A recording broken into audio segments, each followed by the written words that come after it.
L'odeur de la fumée et de l'eau salée se mêlait dans la brume matinale. Sur les rives septentrionales de la Scandinavie, où le vent taille la peau et la mer chante d'une basse sourde, les hommes se préparaient pour une expédition qui pourrait durer plus de 100 jours. Ils savaient, lors de cette traversée, il n'y aurait ni magasin, ni feu de camp sur chaque rive, et même aucune garantie de leur retour. La question était simple: comment se nourrir quand le monde entier se transforme en désert de glace? Les historiens écrivent qu'un viking ordinaire mangeait environ 1,5 kg de nourriture par jour, principalement de la viande, du poisson et des céréales. Mais à bord d'un navire, les provisions ne sont pas infinies, et 100 jours en mer sont une épreuve même pour les navigateurs modernes. Les découvertes archéologiques à Birka et Hedeby montrent que l'on emportait pour l'expédition de la morue séchée, de la viande salée, des céréales et des baies séchées. Tout cela devait survivre au soleil et à la pluie, sans pourrir ni devenir la proie de la moisissure. Dans ces provisions se cachait la véritable magie de la survie. La morue séchée devenait une source de protéines qui ne se gâtait pas pendant des mois. Ce produit était appelé stockfish, du poisson séché au vent sans sel. Pour les gens du Nord, c'était comme de l'or sur la balance du destin. Léger, nutritif et presque éternel. Imaginez, le ciel est gris, les mains sont couvertes de sel, et dans la bouche, il n'y a qu'un morceau de poisson dur comme la pierre. Pour le manger, il fallait le faire tremper dans l'eau, souvent de l'eau de mer, car l'eau douce était trop précieuse. Le stockfish n'était pas juste un aliment, c'était un symbole de la résilience des guerriers du Nord. Leurs dents craquaient dessus comme des épées sur des boucliers. Mais même une telle ration nécessitait une planification.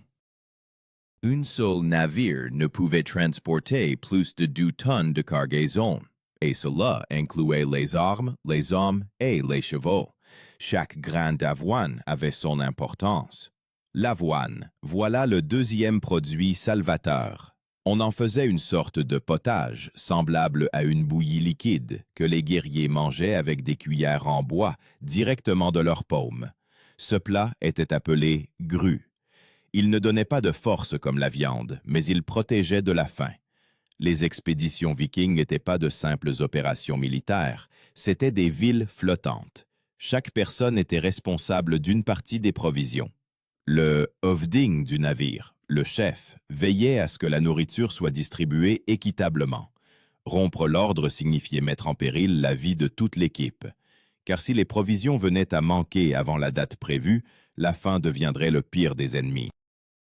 Et pourtant, même les chefs les plus prévoyants ne pouvaient pas tout anticiper. Que faire si une tempête emportait une partie des provisions? Si le poisson ne mordait pas au filet? Si la viande séchée commençait à pourrir? Alors venait à la rescousse ce que les Vikings appelaient le breuvage du camp. Tout ce qui restait comestible était jeté dans le chaudron. Parfois, des os, de la mousse et même des lanières de cuir s'y retrouvaient.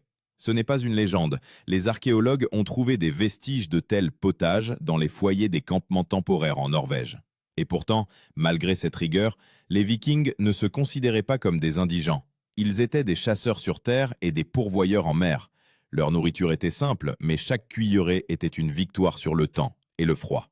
Car survivre 100 jours en mer signifiait une chose, prouver aux dieux que l'on était digne de rentrer chez soi. Mais le plus étonnant, c'est la façon dont ils conservaient leur force, leur vitalité et même leur esprit combatif sans avoir ni vitamines ni alimentation moderne. Car le véritable secret de la survie des Vikings ne résidait pas dans la nourriture, mais dans la manière dont ils savaient la partager entre eux. Et c'est ici que commence l'histoire, où la faim devient une épreuve d'humanité. L'air sentait la fumée et la sueur. Sur la rive du fjord se tenaient des dizaines d'hommes, aiguisant leurs couteaux, réparant des sacs en cuir, goudronnant des barils. Mais ce n'était pas l'arme qui était le plus important dans leur préparation, mais ce qui allait dans la cale, la nourriture. Pour un viking, la nourriture était une arme d'endurance. Sans elle, on ne peut lever l'épée, ni tenir la rame. Et c'est pourquoi la collecte des provisions pour une expédition de 100 jours se transformait en un rituel presque sacré. Les historiens notent que les femmes jouaient un rôle clé dans cette préparation. Ce sont elles qui fumaient la viande, brassaient la bière et cuisaient le flatbread, un pain fin et sec, capable de se conserver des mois. Les découvertes archéologiques dans les colonies norvégiennes montrent Ce pain était fait d'un mélange d'orge et de seigle, sans levure, simplement séché sur des pierres chaudes. Il était dur comme du cuir, mais léger et presque éternel. Un tel pain pesait moins qu'une paume, mais pouvait sauver une vie. Le pain sec et le poisson, deux piliers principaux de la ration. Mais il y avait un autre héros invisible, le sel. Pour un viking, il valait presque de l'argent. Il était extrait par évaporation de l'eau de mer dans des chaudrons de fer, et chaque gramme servait à saler la viande ou le poisson. Le processus s'appelait salting, et il pouvait décider du sort de l'expédition. Sans sel, la nourriture se transformait en poison. Avec lui, elle devenait une armure contre le temps. Imaginez, dans un énorme tonneau en bois, attaché avec des lanières de cuir de bœuf, gisent des couches de viande rouge, parsemées de cristaux de sel. L'odeur était âcre, astringente, comme si la terre elle-même serrait les poings. C'était la viande salée, la principale source de protéines en mer. Un seul morceau pouvait peser près d'un demi-kilo, et pour un guerrier, on n'en stockait pas moins de 20. Mais la viande salée avait un prix. Plus elle était conservée longtemps, plus elle nécessitait d'eau pour rincer le sel. Et l'eau douce, une rareté, un trésor pour lequel on pouvait tuer. C'est pourquoi, à bord du navire, l'eau était économisée comme on économise l'oxygène dans l'espace aujourd'hui. Les outres en cuir étaient remplies non pas d'eau douce, mais d'eau de pluie collectée sur les voiles. C'était leur pain liquide. Parfois, lorsque les réserves diminuaient, ils diluaient l'eau avec de la bière, faible, aigre, mais potable. Cette boisson était appelée Öl. On ne s'enivrait pas avec, mais elle protégeait de la soif et de la dysenterie. Mais la nourriture et la boisson ne suffisaient pas. Il fallait maintenir le feu. Des feux de camp ordinaires étaient impossibles sur le navire. La fumée étoufferait, les flammes brûleraient les voiles. Alors, ils utilisaient des braseros en argile dans lesquels couvaient des amadous, de la mousse sèche imprégnée de résine. Cette mousse, appelée tchört, était l'équivalent nordique du charbon. Elle donnait de la chaleur, ne fumait pas et permettait de réchauffer la potée même sous la pluie. Voilà à quoi ressemblait la cuisine de survie nordique. Un mélange de calcul, de tradition et de désespoir. Chaque morceau de nourriture n'était pas simplement un aliment, mais une partie de la stratégie.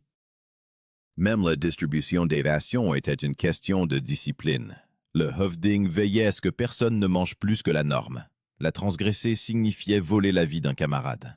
Mais la préparation de l'expédition n'était pas seulement de la logistique, c'était une épreuve de caractère. Les jeunes guerriers, que les anciens appelaient drengar, des apprentis, devaient passer une épreuve.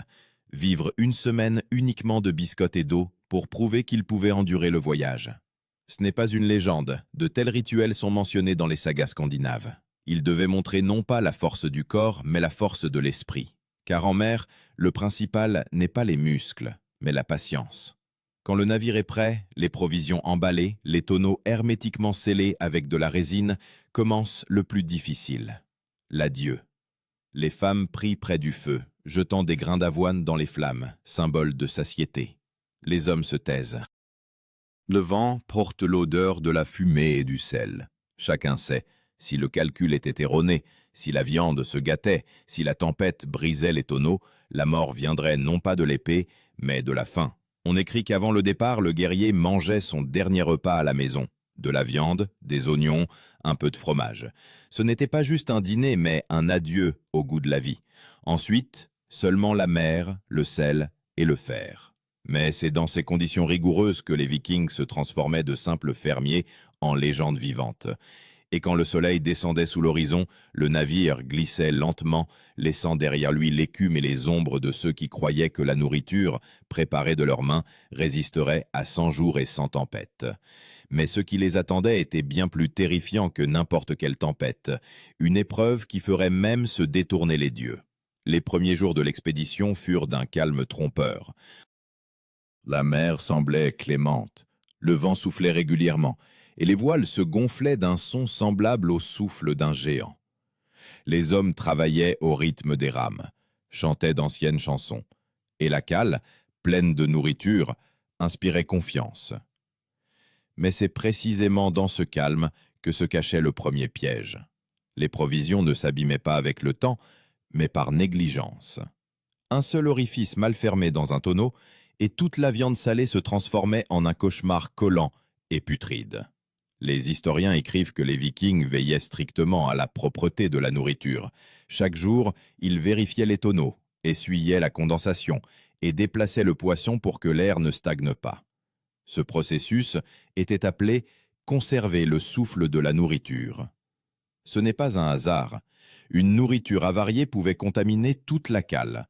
En mer, il n'y a pas de deuxième chance. Mais même des provisions soigneusement préparées ne protégeaient pas de la faim lorsque la tempête immobilisait le navire. Dans de telles situations, une ancienne loi de la mer entrait en vigueur, la part égale. C'était un principe non écrit selon lequel la nourriture était partagée en parts égales, quel que soit le rang. Même le høvding mangeait la même viande salée que son matelot. Pour les Vikings, ce n'était pas seulement de la justice, c'était le fondement de la confiance. Rompre cet équilibre et l'équipage exploserait comme une chaudière surchauffée. Un des éléments clés de leur alimentation, le butter, n'était pas le beurre moderne, mais une matière grasse laitière épaissie et aigre, semblable à une cire molle. On l'enveloppait dans du cuir et on le cachait à l'ombre de la cale. Il sentait l'herbe en décomposition, mais il donnait de l'énergie comme la viande. Les chercheurs ont trouvé des traces de ce produit dans les découvertes archéologiques de Trelleborg et Gamla Uppsala. C'était pour les Vikings ce qu'est aujourd'hui une barre énergétique, seulement sans sucre ni publicité. Imaginez le matin du 4e jour de navigation. Brouillard, voile trempé, et les guerriers, assis à bord, mâchent une bouillie aigre d'avoine et de beurre.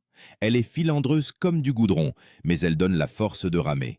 L'odeur du lait aigre se mêle au sel marin et à la sueur. Tout le corps est poisseux, mais personne ne se plaint. Parce que chacun sait, il reste encore 96 jours. Mais les premières semaines sont toujours les plus trompeuses. Tant qu'il y a encore de la viande, tant que l'estomac n'est pas vide, les guerriers chantent. Puis arrive la première tempête. Les vagues, comme des murs, frappent le flanc. Le vent déchire les voiles. L'eau s'engouffre directement dans la cale. Et toute la précieuse nourriture est en danger.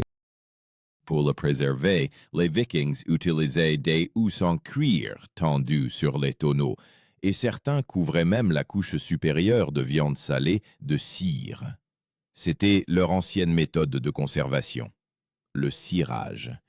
Les archéologues ont trouvé des traces de cire sur les parois d'anciens tonneaux dans la région de Trondheim, preuve que les Vikings savaient protéger la nourriture aussi bien qu'ils protégeaient leur vie avec une épée. Cette technique protégeait de la moisissure, mais pas de l'eau salée. Et si une vague inondait la cale, la nourriture absorbait le sel, devenait amère et presque immangeable. Alors, ils la faisaient sécher directement sur le pont, étalant les morceaux sous le vent. L'odeur était horrible, mais c'était l'odeur de la survie.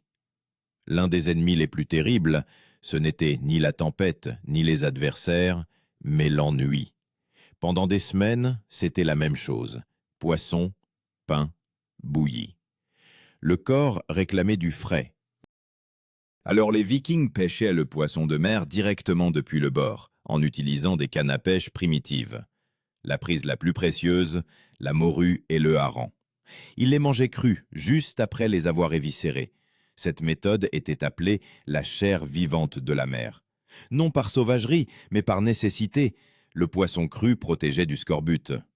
Des scientifiques de l'université de Copenhague ont trouvé des traces de vitamine C dans les restes de Vikings, ce qui signifie qu'ils mangeaient réellement du poisson frais, et parfois même des herbes qui poussaient sur les rochers côtiers. Leur instinct de survie était plus précis que n'importe quel manuel. Mais même avec la nourriture, ils avaient une autre préoccupation, le moral. Sans nourriture, on peut vivre quelques jours. Sans esprit, pas un seul. Et c'est pourquoi chaque soir, lorsque le vent se calmait, les Vikings se rassemblaient autour du feu du mât central, petit, abrité du vent. Là, ils chantaient, se souvenaient de leur foyer, riaient, mangeaient d'un chaudron commun, une potée de restes de poisson, d'avoine et de beurre. Ce chaudron était appelé le cercle de la Cambuse. Il était le cœur du navire. Ceux qui ne partageaient pas la nourriture étaient considérés comme des parias même sur le pont, car les Vikings savaient, un solitaire ne survivrait pas. Seule la cuillère partagée sauve tout le monde. Ainsi commençait leur long voyage, 100 jours, où chaque aube était une victoire et chaque cuillerée de nourriture un don des dieux. Et tandis que leur navire glissait sur les vagues, où le ciel et l'eau se confondaient, où chaque jour ressemblait au précédent, ils ne savaient pas encore que bientôt la mer leur prendrait tout, sauf la volonté. Plus de 50 jours s'étaient écoulés, la mer était devenue hostile et les corps épuisés. Les guerriers ne chantaient plus. Leurs épaules étaient brûlées par le soleil, leurs yeux piquaient à cause du sel, et leurs mains étaient couvertes de crevasses dans lesquelles s'accumulait la saleté marine. Les provisions étaient presque épuisées. La viande salée s'était transformée en une masse grise cristallisée. Le pain se brisait comme un vieil os, et l'avoine, gorgée d'humidité, commençait à germer directement dans les sacs. C'est alors que les Vikings furent confrontés à ce qu'ils redoutaient le plus, la faim. Les découvertes archéologiques sur les sites de naufrage au large des côtes écossaises montrent, dans les dernières semaines de navigation, les Vikings perdaient effectivement une part significative de leurs provisions. Les historiens écrivent qu'une partie des équipages périssait non pas au combat, mais d'épuisement. Et quand il ne restait plus rien dans la cale, à part des restes pourris, la lutte pour chaque morceau commençait. Mais même alors, il y avait un ordre. Les Vikings croyaient que rompre le partage équitable de la nourriture signifiait attirer une malédiction. Une ancienne loi stipulait « Celui qui vole la nourriture en mer vole le souffle des dieux ». C'est pourquoi, même dans le désespoir, ils partageaient tout également. Seulement, les rations diminuaient. Un morceau de pain de la taille d'une paume était partagé entre 3. La potée était diluée avec de l'eau de mer pour qu'elle paraisse plus abondante. Et pourtant, à un certain moment, les provisions devenaient trop rares. Alors, ce qui était auparavant considéré comme immangeable entrait en jeu. Les lanières de cuir, les semelles, les morceaux de voile, trempés dans l'eau, étaient ramollis et mâchés pour tromper l'estomac. Ce n'est pas une invention.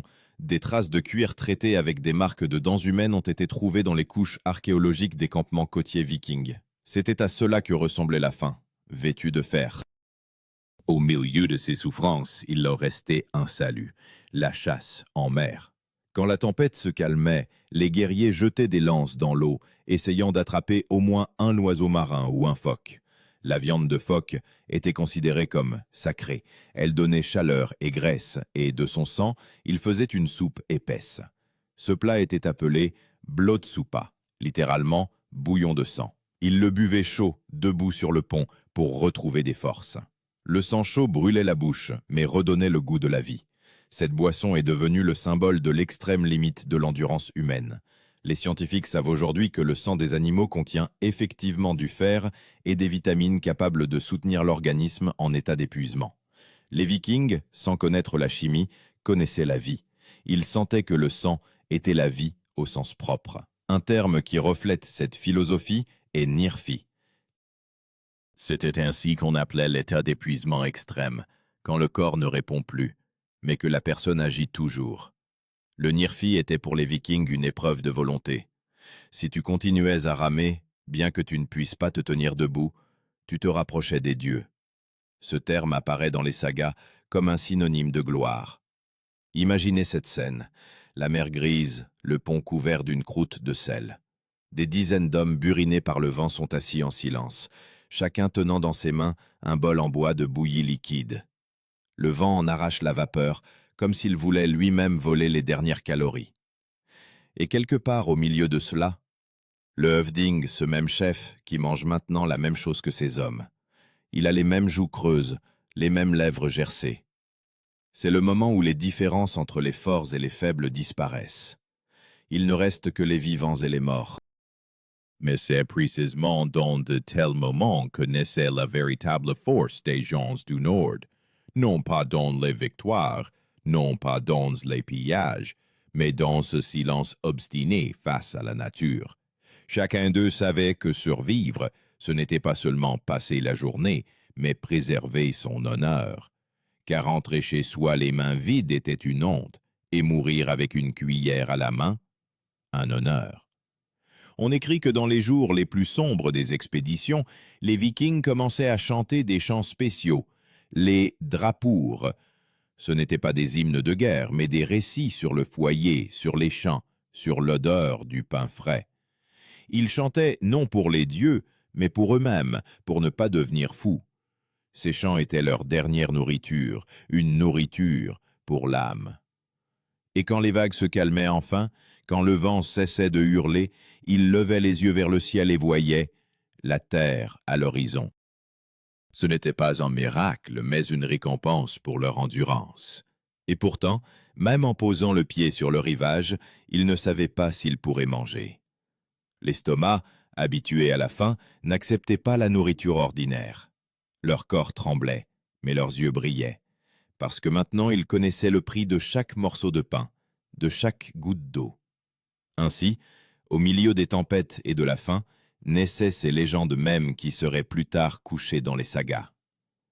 Mais le principal défi restait à venir, le retour à la maison, où les attendait non pas un festin, mais une autre leçon, bien plus amère.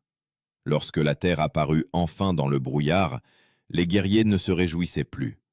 La joie est un luxe pour ceux qui sont repus. Ils restaient silencieux, fixant l'horizon où une mince bande de terre tremblait dans la brume. Sur les 100 hommes à bord, 80 étaient encore en vie. Les autres étaient morts en silence, sans un cri, cessant simplement de respirer à l'aube. Leur corps était rendu à la mer, enveloppé dans des toiles. Les vagues salées devenaient leur tombe. Et pourtant, les survivants continuaient à ramer car ils savaient, désormais, chaque cuillerée de nourriture qu'ils avaient conservée deviendrait la preuve de leur force. Lorsque le navire s'échoua sur le rivage, les Vikings s'effondrèrent directement dans le sable. L'odeur de la terre et de la fumée, une odeur qu'ils n'avaient pas sentie depuis des mois. Ils ne se précipitèrent pas vers la nourriture. D'abord, ils restèrent silencieux. Puis, ils commencèrent à boire de l'eau, par petites gorgées, pour ne pas mourir de soif aussitôt. Ce n'est qu'après plusieurs heures qu'ils ouvrirent les tonneaux où subsistaient des restes de sel, de beurre et de pain. Ces produits, ayant survécu à la tempête, devinrent sacrés pour eux. Les historiens pensent qu'après de telles expéditions, les Vikings accomplissaient un rituel spécial de gratitude envers les dieux. Il était appelé blót, un sacrifice en signe de remerciement pour la survie. Mais contrairement aux stéréotypes, ils sacrifiaient le plus souvent non pas des animaux, mais de la nourriture, un morceau de pain, un morceau de poisson, un peu de beurre. Pour un homme ayant survécu à 100 jours de faim, un tel don valait plus que de l'or. Les archéologues ont trouvé des restes de ces fosses sacrificielles dans la région d'Uppsala et de Leyre. On y a découvert des grains carbonisés et des arêtes de poisson, ce qui confirme la véracité des sagas. C'était un acte non pas de peur, mais de respect, car la nourriture, qui avait sauvé des vies, devenait le symbole de la vie elle-même. Mais la joie du retour ne signifiait pas la fin des souffrances. Beaucoup de survivants souffraient d'épuisement, de crampes et d'inflammation. Les chroniques mentionnent que les guerriers perdaient souvent leurs dents. Le sel et l'acide détruisaient l'émail. Certains développaient la maladie des os de mer, une inflammation des articulations due à l'humidité constante et au manque de vitamines. Leur corps était brisé, mais pas leur esprit. C'est alors que commençait la deuxième étape de l'épreuve, la récupération. Les Vikings ne mangeaient pas simplement pour se rassasier, ils mangeaient lentement, avec gratitude, comme s'ils réapprenaient à vivre. Les femmes leur préparaient une épaisse bouillie d'avoine et de lait, le mjölsuppa. Cette boisson redonnait des forces, réchauffait l'estomac et permettait au corps de s'habituer à la nourriture. Chaque gorgée était un pas vers la vie. Mais la plus grande épreuve les attendait non pas dans le corps, mais dans l'âme, car 100 jours en mer transformaient un homme. Ils ne pouvaient plus regarder le pain sans se souvenir du sel, ne pouvaient plus manger de viande sans se rappeler l'odeur de la pourriture. Ces guerriers revenaient différents. Et bien qu'on les appelât des héros, au fond d'eux, ils savaient, la victoire avait été payée d'un prix trop élevé. Une saga dit « Celui qui a mangé le sel des dieux ne sera plus jamais le même ». Les scientifiques pensent que c'est une description poétique des conséquences psychologiques des longues expéditions. Et en effet, après une longue période de faim, une personne perd le goût, la sensation de satiété, même la capacité de dormir. Beaucoup de vétérans des expéditions ne repartaient plus jamais en mer. Ils restaient sur le rivage, construisaient des navires, enseignaient aux jeunes. On les appelait les huskarlar, ceux qui servent la maison. Le terme Huskarl n'est pas seulement un titre, mais un signe que la personne a traversé trop d'épreuves. Il devenait le gardien de l'expérience, de la mémoire de la faim et de la survie. Et quand les jeunes les interrogeaient sur ce que c'était, 100 jours sans terre, ils répondaient « C'est comme 100 hivers dans un seul cœur ». Parfois des fêtes étaient organisées dans les villages en l'honneur du retour des marins. À la fête, on dressait une longue table, mais les places les plus honorables n'étaient pas occupées par les Höfdingar, mais par ceux qui avaient partagé le dernier morceau de pain. Sur la table, on mettait des plats de poisson, d'avoine et de viande séchée, la même nourriture qui les avait sauvés en mer. Le festin n'était pas une célébration de l'abondance, c'était un adieu à la faim. Chaque morceau rappelait ceux qui n'étaient pas revenus. On écrit qu'avant de s'asseoir à table, les Vikings prononçaient un court serment. « Nous avons mangé le sel ensemble, donc nous mourrons ensemble. » Cette phrase est devenue un symbole de la loyauté que les troupes scandinaves se transmettaient de génération en génération. Et quand la nuit tombait sur la terre et que le feu se reflétait dans leurs yeux, ils savaient. La nourriture peut être une arme, une prière et une mémoire à la fois. Elle les rendait mortels et immortels en même temps. Mais l'histoire des Vikings ne s'arrête pas là, car de ces expéditions est née l'une des légendes les plus tenaces, le mythe de la résilience nordique, que beaucoup tenteront de reproduire, mais peu y parviendront. Quand tout fut terminé et que les navires étaient sur le rivage, les Vikings survivants regardaient la mer comme on regarde un vieil ennemi, avec respect et crainte. Ils savaient. La mer ne tue pas sans raison. Elle met à l'épreuve. Elle met à l'épreuve par la faim, le froid, la solitude. Et ceux qui ont tenu 100 jours, elle les rend plus forts que l'acier. Mais la véritable leçon de ces expéditions ne réside pas dans l'endurance, mais dans l'humanité, car le secret de la survie des Vikings n'était ni dans le poisson, ni dans le pain, ni dans le sel.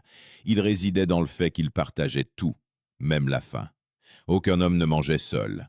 Aucune cuillère ne se levait avant que les autres n'aient reçu la leur. C'était leur arme invisible, plus forte que l'épée.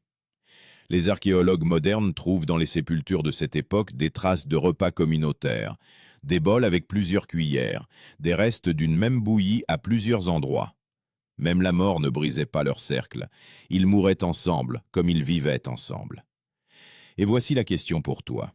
Si tu t'étais retrouvé à leur côté, aurais-tu pu vivre 100 jours en partageant le dernier morceau de pain avec celui qui est plus faible que toi? Aurais-tu pu renoncer à ta propre ration pour sauver l'équipage? Car la force des Vikings n'est ni dans leurs épées, ni dans leurs navires. Elle réside dans leur capacité à rester humaine quand tout autour se transforme en faim et en tempête.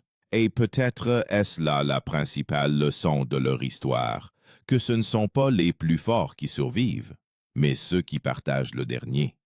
Parce que même 1000 ans plus tard, quand le vent porte l'odeur du sel de la mer du Nord, quelque part en lui résonne leur murmure. Nous avons mangé le sel ensemble, et c'est pourquoi nous sommes vivants.